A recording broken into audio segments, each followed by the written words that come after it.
So I get really self-conscious about how much hand soap I use.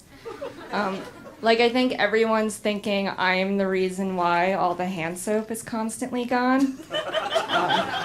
And I've had this complex because 7 years ago, this guy said to me, "Wow, you use a lot of hand soap." And I'm like, "I'm sorry, I didn't realize I was in the presence of the hand soap police."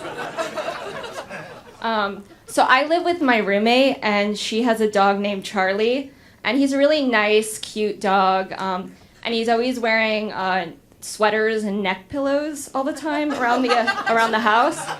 And it's like, okay, we get it. You're a jet-setting fashionista. You don't need to throw it in everyone's face all the time. But actually, this really weird thing happened the other day where I saw his neck for the first time in 2 months. And I was like, wow, did we get a new dog?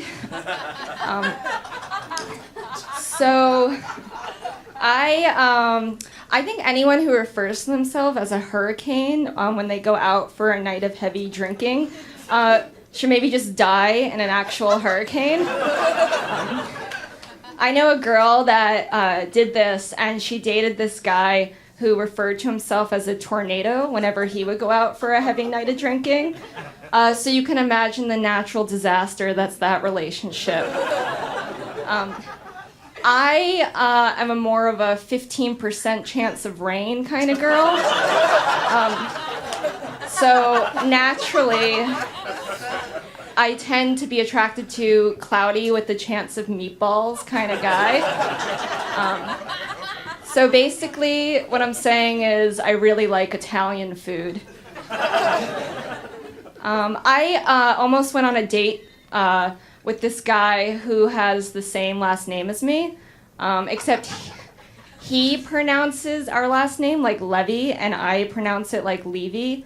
But that had me thinking, what if I didn't cancel this date and we met and we really hit it off and got married? Would I take his pronunciation? Or would I keep mine? And after thinking about it for an unnecessary amount of time, I was like, yeah, I would keep mine. And I guess that makes me a feminist, or I just am not that into him. It's hard to tell. So I recently got fired from a job. It was at a tea shop that only sold matcha tea, and that's it. And you're probably wondering, how does someone do that? I must have, not been showing up at shifts, or, stealing money out of the cash register, or using too much hand soap.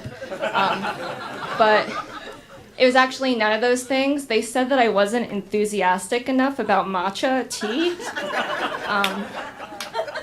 Because apparently there's a direct correlation between your enthusiasm and matcha tea sales.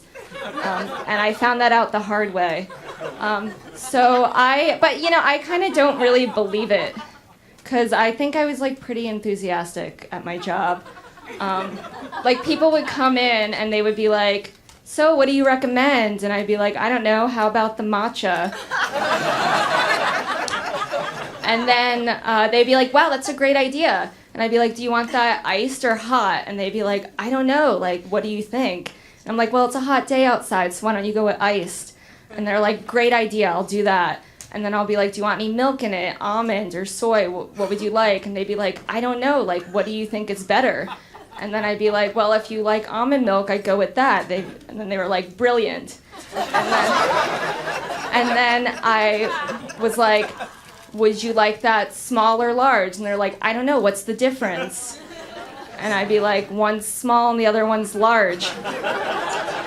And then they'd be like, "Well, I'm not that thirsty, so what do you recommend?"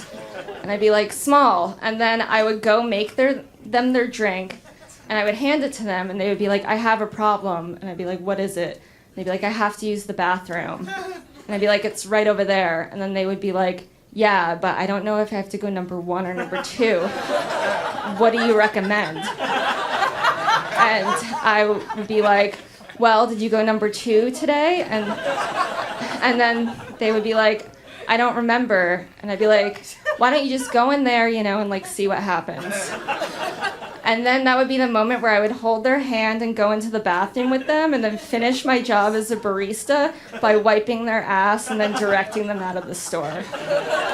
So if that doesn't say enthusiasm, then I guess I missed that class in first grade. All right, thank you.